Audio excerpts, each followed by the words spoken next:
Welcome back to Chat Like a Native. If you're an intermediate English learner, you probably know that frustrating feeling, that wall you hit. You've got hundreds, maybe thousands of words. You know the grammar rules. Hmm. But when you actually try to speak naturally, everything just slows down. That Yeah. lag, that little stutter or hesitation. Yeah, We are going to really tackle that today. absolutely. We're going to spend about the next 20 minutes looking at what might be the single most powerful shortcut to speaking English more automatically, more naturally. Which means the words come out faster, right? Right. Without that kind of awkward translation step happening inside your head first. Exactly. We'll look at this quiet habit, this draining habit that's slowing down your fluency. We call it the translation trap. And we'll show you how to stop translating in your head, starting right now. So stick with us, and we promise you can start thinking in English just by, well, training yourself to feel in English. Okay, but before we dive into the brain science behind fluency speed, let's get our mouths warmed up. We always like to start with a quick pronunciation nudge. Yeah. And today's word is great because it connects a specific sound to a really strong physical feeling. The word is crispy. Crispy. Think about that sound, that texture, you know, Yeah. when you bite into perfect fried chicken maybe, or a really fresh cookie. It's that pleasant, hard, dry feeling. That's a perfect description. And when you say crispy, you need to make sure you put the weight, the stress on that first syllable. CR is by. Right, CR spy. If you accidentally stress the second part, crispy Y, it just sounds a bit flat, kind of unclear. You want that strong, almost like punchy sound at the start. Let's try it. CR is by. Mm-hmm. Go ahead, try saying it out loud with us now. Really hit that CR. CR is by. And focusing on that physical crunch, that sensation, it actually helps you remember the stress in the sound. It's not just an abstract word. It's a feeling. Yeah. CR spy. Try it one more time. Good. Okay, hold on to that word and that feeling, that satisfying crunch, because it's honestly the perfect example of the kind of specific sensory language we want to train your brain to use automatically. Okay, so let's unpack this big issue. This thing that stops so many really talented students from getting the fluency they want. We're calling it the translation trap. The translation trap, it's like this mandatory stop your brain makes in your first language. Exactly. The trap works like this. When you want to say something in English, your brain right now is probably programmed to first write the whole sentence out perfectly structured in your native language, your L1. Right. And only after it's built that perfect L1 sentence does it then try to translate the whole thing into English. And the result of that detour, it's exhausting. You're making your brain run two really complex language programs at the same time. Yeah. Think about it like, I don't know, trying to drive your car while you're constantly checking a map for a route you actually already know by heart. It creates this huge cognitive load. And cognitive load just means the total amount of mental effort your brain is using right now in your working memory. When you're translating, you're basically maxing out your cognitive load just on the language mechanics. Which leaves almost no brain power left over for the stuff that makes speech sound natural, right? Like intonation or speed or, injecting a bit of personality or humor. Exactly. And that explains the lag. By the time your brain has finished translating all the grammar, rebuilding the sentence structure, Your moment's gone. the natural moment to jump into the conversation has passed. You hesitated, you missed your chance, and the conversation just moves on. It makes even perfectly correct English sound, well, slow, heavy, unnatural. Mm-hmm. And the really frustrating part is that you usually do know the English words you need. The block isn't vocabulary, it's that mandatory stop back in L1. Right. So the goal isn't necessarily more words. It's about creating a shortcut in your brain, a neural pathway that just bypasses L1 completely. Okay, so here's the shortcut. And honestly, this is probably the biggest idea we'll talk about today. Sensory English immersion. Sensory English immersion. Yeah. It means training your brain to ignore that L1 detour and jump straight from a sensation, something you feel, to the English word. You start with what you see or hear or smell, taste, feel right now. And that dictates the English word you choose. And this is really how we learn language as babies, isn't it? They don't get vocabulary lists. No. Words get instantly glued onto physical experiences. Yeah. A kid grabs a shiny red block. Okay, the block is now red. Right. Where they touch a hot cup, someone says hot. And the word is tied directly, instantly, to that physical feeling, no translation needed. So, as an adult learner, you can actually consciously copy that really efficient process. You don't need a textbook or flashcards, you just Mm. need to be more sort of present in your immediate surroundings. Hmm. But what about the learner who's thinking, okay, but I translate pretty fast already. How do I know this sensory thing will make a real difference? That's a fair question. If you're translating, even if you're fast, you'll probably always feel mentally tired after a long conversation, even if it went well. Right, that cognitive load again. Yeah. The difference with sensory immersion is the feeling of, well, ease. When you link English words directly to a sensation like that crispy bite we talked about, or maybe a loud siren you get, I'd say, three immediate benefits. Okay, first one is memory, retention. Because the word is tied to a physical experience, you remember it longer. You can recall it more easily than some word you just memorized from a list. Yep. It's stored deeper somehow. Exactly. Second, speed. And this is the core of fluency, really. You access the word faster because your brain isn't waiting for that fully formed L1 sentence. It sees something, it says the word, direct connection, zip. And third, and this is where you really start to sound more advanced, you just sound much more natural. Native speakers tend to describe the world using specific sensory terms. They're not usually starting with vague, abstract conclusions. They give details. And we see the contrast all the time. If you tell someone, the food was good, okay, it's correct English, but it's flat. Flat, meaning correct, but kind of boring, uninteresting. Yeah, exactly. It doesn't give any detail, any feel. It's like an empty box. Whereas if I say, the fries were hot and crispy, boom, I've instantly put a picture in the listener's mind. They can almost picture the steam, hear the crunch. It's short, direct, and it's engaging. Or take a negative example. The room was bad. Super vague. Right. Bad how? But if you describe the sensation, the room was dark and stuffy.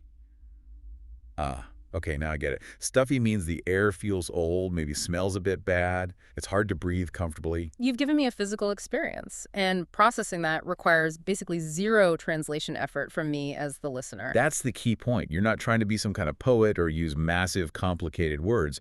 You're just giving the listener the tangible evidence, the physical facts that led you to your general conclusion, like good or bad. Okay, let's try putting this into practice right now. We call this the 10-second drill. This is how you start building that new pathway in your brain. It's super simple. Wherever you are listening right now, just quickly name one thing you can see, one thing you can hear, and one thing you can feel or smell. Use only simple English. Speed is the goal here, not complexity. You ready? I'll model it. Okay. Giving you 10 seconds. Starting now. Slight pause. All right. I see a tall lamp. I hear some traffic outside. Uh-huh. And I feel a slightly warm screen on my laptop. Okay, nice. That was fast. 3 items, basically zero hesitation. And what I want everyone listening to notice is the speed, yes, but also how direct those observations were. You went straight to, I feel a slightly warm screen. Mm-hmm. You didn't pause and think, okay, how do I translate the concept of the device's warmth? Yeah. You just stated the physical reality, that feeling. That's reduced cognitive load in action. Yeah, the goal isn't some complex sentence like the ambient temperature emanating from the desk surface is comfortable. No, just warm screen. Exactly. So if you're listening while driving or walking or just sitting somewhere, try that drill later today, when you sit down for lunch maybe. But before you grab your phone, just run the drill. See, hear, feel. Just get used to connecting that immediate sensation directly to an English word, that quick-fire observation. That's the shortcut working. Right. Now that we get the basic goal sensations straight to English, let's talk about how this really levels up your English. How it takes you from just correct to sounding genuinely, well, advanced and interesting. This brings us to big idea number 2, from telling to showing. Yeah, if you listen to really high-level communicators, native speakers or not, they don't just state facts. They paint pictures with their words. That's the core difference between telling and showing. Okay, let's get the definitions clear first. Telling, that's when you rely mostly on abstract or general words. What's an abstract word again? It's based on an idea or a conclusion, not something physical you can touch or see. Think of words like good, bad, nice, difficult. They're like containers, but there are no specific details inside. Got it. Whereas showing means using one or maybe 2 specific sensory details. You're giving the listener the evidence first, letting them reach the conclusion themselves. You're showing them the picture. And this is such a great realization for intermediate learners. You don't actually need super complicated grammar structures, those huge complex sentences. Yeah. Sound advanced. Really? Yeah. You just need clear, specific details. Mm-hmm. That's the power of specificity. It boosts how fluent you sound almost instantly. I think learners worry sometimes that using simple sentences makes them sound childish. I hear that too. Mm. But if you load up a simple sentence structure with really specific sensory information, it becomes instantly sophisticated. The simplicity of the grammar actually highlights how strong your observation is. Okay, let's do some examples. If I just say, he is angry, that's telling. It's an abstract emotion. Right. To show that anger, you could say something like, his face is really tight, he's hitting the table, and he's talking super fast. See? We don't even need the word angry. We can see it and hear it. Hitting the table, that's touch and sound. Fast speech, that sound. It's way more powerful. Definitely. And the same works for positive descriptions. Instead of that really general, the cafe is nice. Show me. Try. The cafe is quiet, it has warm lights, and you can smell fresh coffee. Now I have 3 distinct sensory inputs. Sound, quiet. Sight, warm lights. Smell, fresh coffee. I know exactly why you like it. And for me, the listener, processing that description takes almost zero mental effort. And notice the grammar in both those showing examples was really basic, right? Yeah. Simple present, present continuous. But the details carry all the weight. It lets you kind of relax about complex sentence structures and focus on just observing your world. That's a huge relief if you're struggling with tenses. Yeah. Think about describing your day. If someone says, my day was difficult. Okay. Instantly forgettable. Tells me nothing personal. It's just a label. But if they use sensory language, man, I stared at my screen for 10 hours straight. My eyes are burning and my neck is so stiff. Oof. Yeah, you feel that difficulty right away. Burning eyes, stiff neck, those are physical sensory details. They make the abstract idea difficult, totally concrete and memorable. And that's the practical payoff of sensory immersion. You feel the stiffness in your neck first, and you go straight to the English. My neck is stiff. You skip that internal pause where you might have tried to translate, okay, how do I describe a muscle that hurts and doesn't move easily? You just say what you feel. Direct link. Okay, let's build on this idea of specificity. We've got a quick substitution drill we call sensory ladders. Sensory ladders. I like that. The idea here is simple. You don't need to memorize lists of hundreds of complicated adjectives. Often, just combining 2 simple, familiar words makes your description much more sophisticated. We'll focus on upgrading descriptions of, say, taste and texture. All right, so we start with a basic abstract description and then climb the ladder maybe 1 or 2 steps higher using simple combinations. Exactly. Ready? Let's start with the soup is good. Okay, basic. Now let's upgrade that. Focus on temperature and texture. Okay, upgrade 1. The soup is piping hot and smooth. Nice. We combine temperature piping hot means very, very hot, and texture smooth. Way better than just good. Definitely. Let's try a fruit. Start with, the apple is sweet. Tells me flavor, but nothing about how it feels to bite into it. Right. Upgrade 2. The apple is sweet and crunchy. Ah, crunchy. That word is pure sensory feedback, right? Tied to the sound and the feeling in your mouth. Perfect. We can even do this for touch, like a piece of clothing. Start with, the shirt is soft. Okay. Upgrade 3. The shirt is soft and cool. Adding cool brings in that temperature dimension, gives a feeling of comfort, maybe relief on a hot day. See, simple pairs like soft and warm, dark and quiet, or loud and sharp. These little combinations are powerful enough to make your English descriptions really pop without needing huge, complex words that might just slow you down. The sensory approach is really powerful, but I know when learners first try to be more descriptive, they sometimes fall into a few common traps, things that actually slow down their flow. Yeah, we've noticed about 3 main pitfalls, and we've got a simple one-line fix for each one. Okay, what's the first mistake? The first one often comes from enthusiasm, maybe wanting to show off all the vocabulary they know. Overuse of adjectives. They feel like they have to cram every single adjective they can think of into one sentence. Oh, yeah. You hear things like, it was a big, nice, beautiful, amazing, wonderful, tasty soup. Exactly. Or maybe we had a difficult, challenging, stressful, long meeting. It's not natural. It clutters the idea and makes the listener have to filter out the repetition. So what's the fix? The one-line fix is super simple. Use 1 or 2 strong details. That's it. Instead of that long list about the soup, just say, hot, spicy soup. Much better. Or for the meeting, a long, draining meeting. Huh. Choose quality and specificity over just quantity. Remember, fluency is about clarity and speed, not just sentence length. Good point. Okay, mistake number 2. This one's about intensity.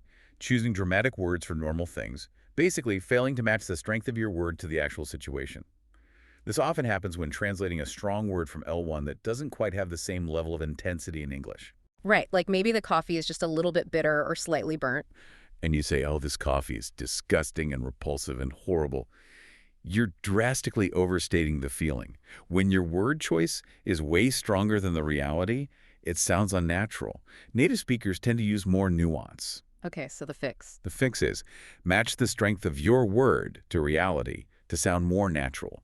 Know the difference between a bit bitter and disgusting. If something is just slightly off, use phrases like a bit rough or a little off. That kind of restraint makes your English sound more precise, more emotionally mature. Makes sense. And the third pitfall, you said this is the big one. Yeah, this is the one that often triggers that relapse back into translating, panicking and translating back when you don't know the exact perfect word. Yes. You use the sensory process, you feel Yeah. the cold wind, you see the thick air, but then you realize you can't instantly recall the word foggy or maybe fragrant and just stop talking. Freeze up. That's it. And this is where we need that crucial mindset shift. Mistakes are data, not danger. Seriously.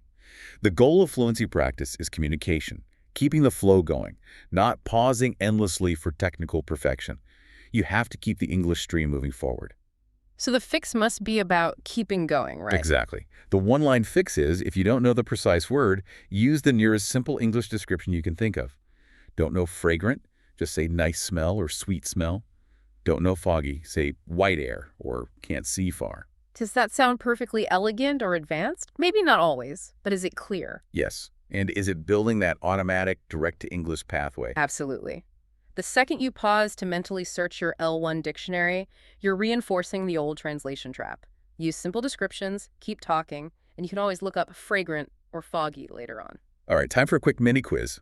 Let's see if these big ideas have landed. 3 quick questions, focusing on using that sensory shortcut. Ready when you are? Question 1. Which phrase is the better example of showing using specific sensory language? Is it, the weather was terrible today, or cold wind, gray sky, and my feet are soaked? Oh, that's definitely the second one. Cold wind, gray sky, and my feet are soaked. That sequence of feelings, sights, it gives the full picture immediately. Terrible is just telling. Exactly. Question 2. Imagine you feel something that's rough, thick, heavy, but you can't remember the exact English word for that texture. What simple descriptive strategy is much better than just stopping to translate or looking at your phone? Right, we covered this in the pitfalls. The best thing is using simple descriptive English like it feels heavy and like wood, or maybe it's rough to touch. Just communicate the physical fact you're experiencing. Keep it moving. Perfect. And question 3, this is the most critical takeaway for the fluency shortcut. What is the golden rule for this sensory immersion practice?